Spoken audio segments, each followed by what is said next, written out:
Hello everyone. I hope you are doing great today. I am Angela Metcalf and I am from Southern New Hampshire University. I am here to ask the question of, does the unconscious influence the conscious? The question that psychologists and researchers have been looking for is the answer to what does our unconscious do? Is it our unconscious that gives us our intuition, also known as our gut feeling? Does this outside awareness have an influence on our behavior? Our conscious mind equals 10% of our awareness, which contains willpower, long-term memory, logical thinking, critical thinking. Our subconscious and unconscious makes up the other 90% of our mind.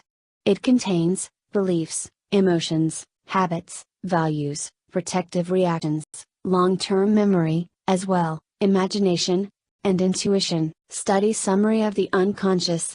The study of the unconscious is a fast-growing research interest. The unconscious mind comprises mental processes that are inaccessible to consciousness but that influence judgments, feelings, or behavior. Freudian theory is that the unconscious mind governs behavior to a greater degree than people suspect. Indeed, the goal of psychoanalysis is to reveal the use of such defense mechanisms and thus make the unconscious conscious. They have the concern that their research could lead the unwary to a conclusion of the influences are not unconscious in the decision making. Although, it is a fast and frugal growing heuristic framework. This has begun attracting many people's attention since the appearance came about over 10 years ago. As all findings in research, it does have its strengths and its weaknesses. It brings you in to see the intuitive heuristics of decision making in the human behavior and brain. The criterion concerns the influence of distal versus proximal cues on decision making. The key issue is to what extent people are unaware of the information that is triggering their decision at the point of choice, proximal cues, as compared to information in the past, distal cues, that might have caused the current information, thoughts, to be present at the point. Friedrich Nietzsche said, "Every extension of knowledge arises from making the conscious the unconscious." I have noticed that there is a big debate back and forth to what the unconscious does. Dunn, Lawrence, and others have termed the unconscious as the intelligent cognitive unconscious. They have the concern that their research could lead the unwary to a conclusion of the influences are not unconscious in the decision making. Research could lead the unwary to a conclusion of the influences are not unconscious in the decision making. Will the studies of the old research versus the new age technology research cause, even more, a debate of who is right? It seems as if researchers clash when it comes to the results of the unconscious, explanation of gap in the unconscious. Old ways of theories. Sigmund Freud. The interpretation of dreams is the royal road to a knowledge of the unconscious activities of the mind. Carl Jung. The unconscious has its own consciousness. It reveals it through dreams. Sigmund Freud. We obtain our concept of the unconscious, therefore, from the theory of repression. We see, however, that we have two kinds of the unconscious: that which is latent but capable of becoming conscious, and that which is repressed and not capable of becoming conscious in an ordinary way. Freud popularized the concepts both within the study of psychology and among the general populace. The term subconscious dates to 1825 to 1835 and unconscious can be traced back to the early 1700s. Freud, 1921, and Jung, 1933, explained the importance of the unconscious to the relation to personality and proposed that the unconscious consists of two parts. There are many quotes from Freud, which these are the most famous of his work. Jung also had more phrases such as, "Until you make the unconscious conscious, it will direct your life and you will call it fate." An inflation is a regression of consciousness in unconsciousness. Here, Freud and Jung believed that dreams were a way to your unconscious. Really, they had nothing to go on but by the experiments that they performed on their clients, which mostly led to dreams or repression. New ways of results with technology. In 1977, the Nisbett and Wilson's N&W experiment is famously known, which gave highly influential work to kick off the research's future. Nisbett and Wilson. A huge series of arguments which people most likely lack the insight into their mental processes, meaning over their head. Their claims are: 1. People often misreport causal influences on their behavior, falsely reporting factors that did not in fact influence their performance and failing to acknowledge factors that truly were causal.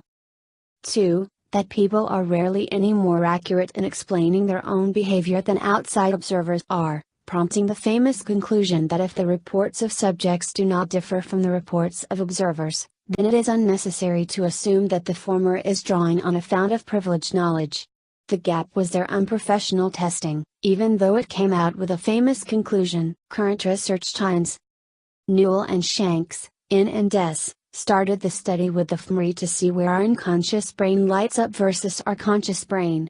This began a new and more accurate testing. For the first time we have hard evidence and not just theories. Parts that light up in the unconscious mind. The hippocampus and amygdala in the brain regions because these are linked to memory and emotional arousal. The posterior cingulate cortex activation because the cingulate cortex is associated with the default mode which is also an auto-effective processing. The anterior cingulate cortex, ACC, is activated in the response of both levels of the perception. The conflict of the monitoring of error detection, along with cognitive control, will happen during high anxiety state of mind. Although, decision-making is a process that may be mediated in areas of the ACC. The mediated areas may have influenced the non-conscious affective state. The subliminal fMRI have found the consistent automatic activation of affective processes which may guide the evolutionarily advantage of decision-making mechanisms. They believe that the processes have developed by response to environmental threats efficiently and developed the appetitive stimuli. The involvement of the mesolimbic regions of the brain being the hippocampus, amygdala, and striatum, along with the brainstem structures which includes the periaqueductal gray to show during the affective states that shows the importance of adaptation. Here is a theory of the unconscious mind. The conscious mind is of which all mental processes is what we are aware of. The preconscious mind is where all mental processes that the person is not aware of but is easily brought to the attention of the conscious mind. The unconscious mind is all mental processes that are inaccessible to the conscious mind. I personally think that the unconscious mind can be brought to the surface by which I call the gut feeling and a little voice in the back of your head.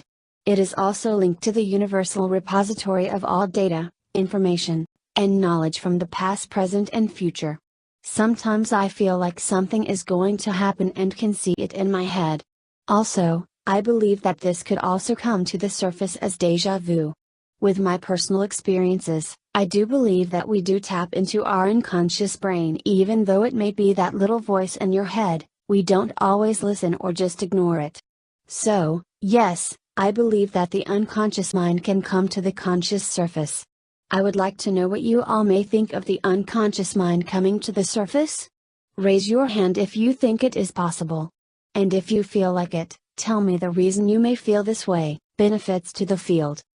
The activation of the brain regions presumably occurs with less conscious and less cortical processing in non-human species, and yet it is still meaningful in the decision-making process. Consistent with the findings emerging from the imaging of subliminal processes, neuroimaging work during exposure to threat cues highlights the role of similar brain regions. Mobbs and others demonstrated that the imminence of threat shifts brain activation from prefrontal regions to periaqueductal gray, particularly in terms of the degree of dread and lack of confidence in the decision to escape, supporting the notion that automatic brain processes are more prominent under highly arousing affective states. Most subliminal fMRI studies convincingly assess the lack of awareness with a forced choice task post hoc, choosing between a novel and a previously subliminal image, which is further corroborated by the participants' inability to recollect verbally any subliminal affective stimulation during the scan.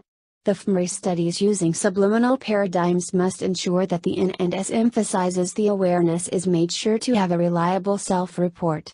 This is a relevant task to the study. This is immediately preceded by the subliminal stimulus, which is sensitive to the subliminal cues. The studies of the fMRI subliminal study provide an attractive methodology for overcoming the discrepancies learned by the N&S because of their earlier study of the subliminal priming research. In the arguments of N&S, given that subliminal fMRI studies have not yet have gotten to the section of decision making. Hopefully, this will be a particularly useful component when it comes to the future research. A theoretical provide an ecologically approach when it comes to choosing and analyzing relevant cues. The connectivity analyses are validated in subliminal fMRI studies when probing the brain function, which also helps to develop the network models for the neural circuitry of non-conscious processes. The rigorous studies of different subliminal cues may well be informative in the study of a spectrum of psychopathologies, benefits to the field.